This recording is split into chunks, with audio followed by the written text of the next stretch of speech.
안녕하세요. 비움과 체험으로 건강을 이야기하는 한의사 박경숙입니다. 우리가 평소에 제대로 채우고 제대로 비우려면 어떻게 해야 할까? 제가 가장 자주 말씀드리는 것이 어찌 한번 먹는 음식을 가지고서는 불가능하고 매일같이 먹는 음식을 통해서만이 그것이 가능하다. 이런 말씀 드렸는데요. 자, 매일같이 먹는 것, 매일같이 활용하는 것, 그 중에서도 오늘은 장담기에 대해서 말씀을 드리려고 하는데요. 제가 2013년인가 2014년인가 그때 방송에서 한번 고추장 담기를 했었어요. 그랬는데 최근 제 유튜브 그 댓글에 어떤 분께서 그때 배웠던 그 고추장 담기를 지금까지도 잘 이렇게 써먹고 있다. 그러면서 감사하다는 그런 댓글을 남겨주셨던데요. 정말 많이 반가웠어요. 오랜만에 그 오랜 친구를 만난 듯한 그런 즐거움이 있었는데요. 자, 오늘 고추장 담기를 같이 한번 해보겠습니다.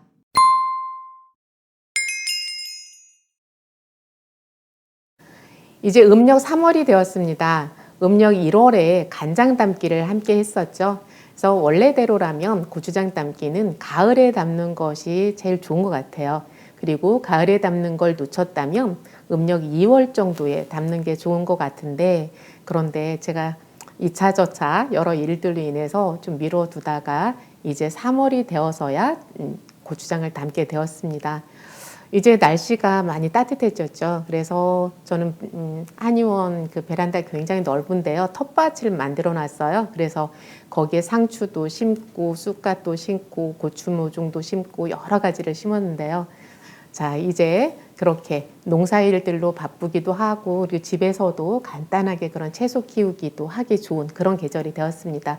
자, 이렇게 따뜻한 계절이 되면 이제 곧 더워질 것이고 이때 이제 장담기를 잘못하면 벌레가 생기기 쉬워요. 이제 그리고 곰팡이가 나기 쉽고요. 그래서 제가 그 가을에 담는 게 더 좋다. 그리고 가을에 못 담았으면 음력 2월에 담는 게 더 좋다. 이렇게 말씀을 드렸는데 그렇다고 해서 뭐 지금 담으면 안 되는 것이 아니라 이제 조금 늦어졌다면 약간 더 짭짤하게 그리고 약간 더 그 단맛이 있게 이런 식으로 이제 장을 담는다면 그런 곰팡이라든지 이런 부패의 염려 없이 이렇게 맛있게 먹을 수 있을 것 같아요. 자, 오늘 저와 함께 고추장을 담아 볼 텐데요. 일반적으로 담는 고추장은 이제 재료가 굉장히 간단해요. 엿기름, 찹쌀가루, 고춧가루. 요 정도만 있으면 거기에다 소금을 이제 활용을 하겠죠. 이 정도면 되는데 이제 제가 담는 고추장은 정말 제대로 채우고 제대로 비우는데 활용하고 싶다. 이런 말씀을 드렸잖아요. 그만큼 여기에 어떤 특별한 정성이 좀 더 들어갈 것 같은 느낌 드시죠?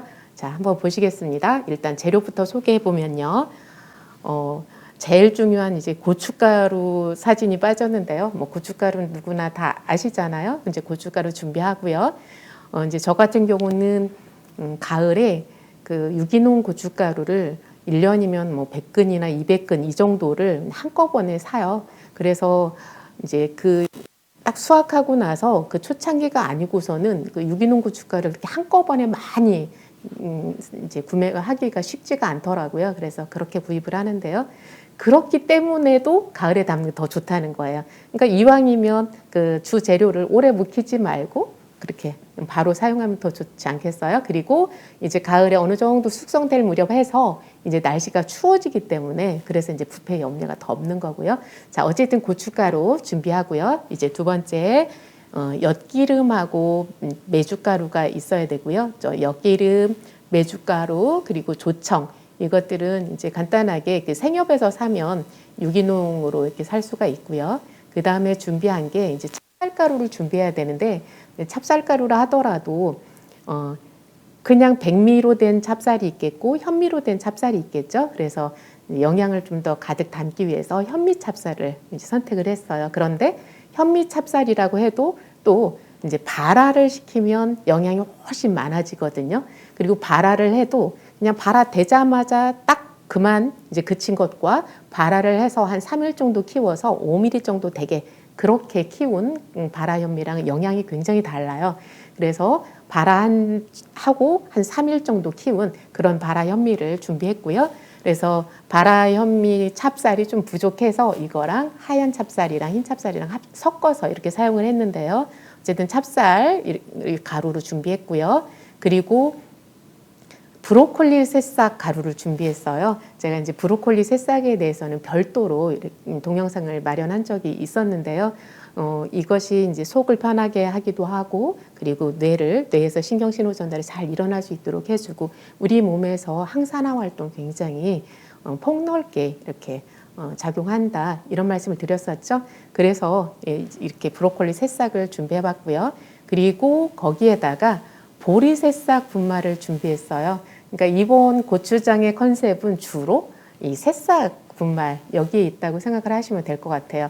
제가 10여 년 전에 그때 촬영을 했을 때는 이제 이거보다는 이제 밤가루라든지 율무가루 이제 이런 그 곡류 중에서 그 아이들 성장에 좋고 이게 몸에 담음이 안 새길 수 있게 하고 이런 것들에 이제 치중을 했다면, 이번에는 이제 몸에서 이렇게 항산화 활동을 잘 할 수 있는 그런 새싹 분말을 주로 활용을 했고요.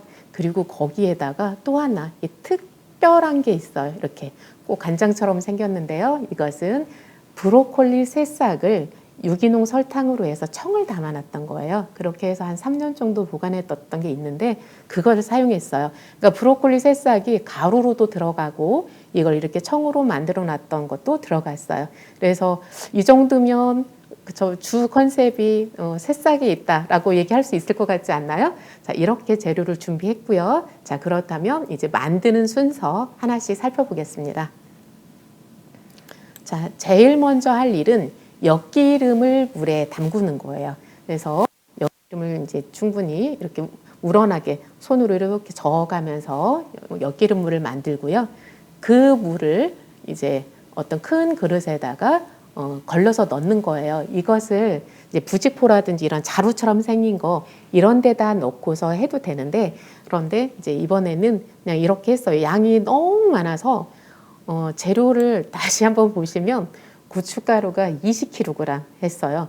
그리고 그러면서 엿기름이 4kg, 바람미 찹쌀이 11kg, 그리고 메주가루가 4kg, 조청이 3kg, 이런 식으로 이렇게 굉장히 많이 들어갔어요. 그러다 보니까 엿기름도 한꺼번에 다 할 수가 없어서 그래서 일부러 자루에다 안 했는데요.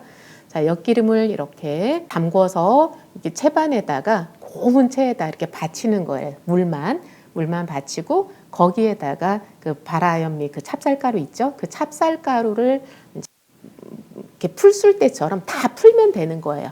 그래서 이렇게 자 엿기름 물을 가지고 이제 찹쌀을 삭히는 거예요.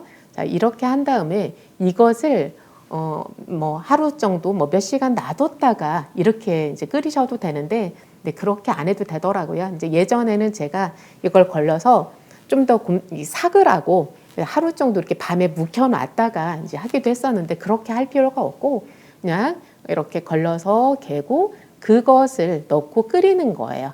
자, 그래서 이제 불에서 이렇게 세게 한번 끓이고요. 그것을 다시 이제 그릇에 옮겨서 식히면 되는데요. 이렇게 식는 과정에서 이게 이제 몽글몽글 무슨 이렇게 순두부처럼 이렇게 뭉치기도 하거든요. 근데 그거는 어차피 이렇게 휘휘 저으면 다 풀어져요. 자, 이렇게 해서 이제 엿기름으로 삭힌 풀이라고 할까요? 이걸 준비를 했어요. 자, 여기에 저는 지금 찹쌀가루만 넣고 했는데요. 밤가루를 아예 이렇게 풀을 쓸 때 같이 해도 괜찮아요. 그래서 넣을 수도 있고요. 그런데 저는 찹쌀가루만 했고요. 그 다음은 거기에다가 이제 어느 정도 식을 무렵에, 완전히 식지는 않아도 되고요. 이제 식을 무렵에 거기에다 이제 준비한 재료들을 다 집어 넣으면 돼요. 자, 고춧가루, 그다음에 브로콜리 새싹가루, 보리 새싹가루, 또 이제 뭐 있었죠? 밤가루도 있었고요. 이제 조청 넣고 메주가루 넣고 다 이렇게 해서 섞으면 되는데요. 그런데 이제 여기에다가 간을 맞추기 위해서 이제 소금을 사용하는데, 아시다시피 요즘 뭐 바다도 많이 오염이 돼서 이게 이제 소금 같은 경우도 깨끗한 소금이 그렇게 쉽지 않다고 하잖아요. 그래서 원래대로라면 그 바다의 그 천일염이 굉장히 영양도 많고 좋지만, 그런데 그게 오염된 바닷물에서 생긴 거기 때문에 사실 그거를 끓이는 데 사용하는 게 아니라 이걸 직접 먹을 때는 약간 찝찝한 마음이 있잖아요. 그래서 그거보다는 이제 높은 온도에서 구워낸 죽염을 쓰는 것이 좋지 않을까 싶어요. 제가 간장 담기에서도 말씀드렸는데 3번 정도 구운 죽염은 가격이 이렇게 비싸지도 않고 그리고 맛도 굉장히 좋고요. 장맛도 그럼 더 좋겠죠? 그래서 그런 간장을 쓰면 돼요. 자, 그렇게 소금까지 섞어서 이것을 이제 이렇게 주걱으로 다 저으면 되는 거예요. 그래서 예전에는 제가 이제 고추장 담기를 할 때 죽염을 사용하지도 않고 죽염보다도 오히려 제가 담은 간장을 좀 섞었었어요. 그러니까 제가 장 담기 할 때 얼마나 정성을 들이는지 아시잖아요. 그래서 그 간장으로 다시 이제 고추장 담을 때도 간을 맞추면 훨씬 맛있거든요. 자, 그런데 이번에는 제가 새싹 분말을 많이 넣다 보니까 이제 이것들이 말려놨을 때는 그냥 노르스름한 색깔인데 이렇게 물에다 풀면 막 굉장히 푸른 색깔로 변하는 거예요. 그래서 고추장 색깔이 너무 어둡겠고 이제 그러면 먹음직한 색깔이 좀 안 될 것 같아서 이번에는 이제 간장을 빼고 죽염으로 했어요. 그리고 여러분들 같은 경우는 집에 이제 간장을 담지 않는 분들이 많잖아요. 그래서 그냥 일반적으로는 죽염으로 한다 생각하시면 될 것 같아요. 자, 그렇게 해서 이제 반죽을 했는데요. 여기 사진에서는 이제 이 고추장 색깔이 별로 안 이뻐 보이는데 사실 제가 이제 조명이 없이 실내에서 찍어서 그렇지 이걸 실외에다가 이렇게 내놓고 햇볕에서 보면 색깔이 그렇게 밉지는 않아요. 그래서 이제 맛있는 고추장이 완성이 되었는데요. 어떤가요? 해볼만 하세요? 그래서 정리를 하면 엿기름을 이제 물에 우려내고 그 물을 가지고 찹쌀가루를 이렇게 풀 쑤듯이 이렇게 섞은 다음에 그것을 불에 옮겨서 끓이고 그거를 식혀요. 그리고 거기에다 준비한 가루들을 다 넣어서 이제 반죽을 하면 이제 고추장 완성인데요. 저처럼 무조건 뭐 브로콜리 새싹가루, 뭐 보리 새싹가루 이걸 다 넣을 필요는 없고요. 가족들의 이제 그 상황에 맞게 어린이들이 있다면 어린이들 성장에 도움을 많이 주는 그때에는 오히려 밤가루를 훨씬 많이 넣는 게 더 좋을 수 있어요. 그리고 집안 식구들이 이렇게 배가 주로 뚱뚱하고 자꾸 살찌고 이런 체질이라면 이제 그 찹쌀에다가 율무가루를 같이 섞어서 이렇게 풀을 써도 되고요. 이렇게 변형은 얼마든지 가능한데요. 자, 오늘은 제가 새싹가루들을 주로 주 재료로 한 고추장 담기를 한번 해보았습니다.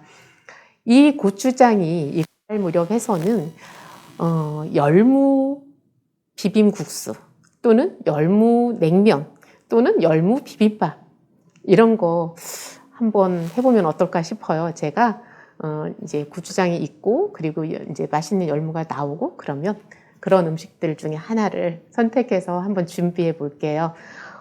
왜 제가 자꾸 열무 얘기하냐고요? 그냥 고추장 하면 이렇게 비빔밥이나 비빔국수 이런 거 해먹고 싶잖아요. 근데 그 중에서 제가 제일 좋아하는 게 그런 이제 열무 넣어서 비벼 먹는 거 이제 이런 것들을 좋아해요. 그리고 실제로 그것들이 입맛을 돋우는데 굉장히 좋잖아요. 자, 오늘은 고추장 담기 해보았습니다. 여러분들 중에서도 아직 고추장을 담지 않았다면 좀 소량으로 한번 해보시는 건 어떨까 생각합니다. 또 다음 주에 뵙겠습니다. 감사합니다.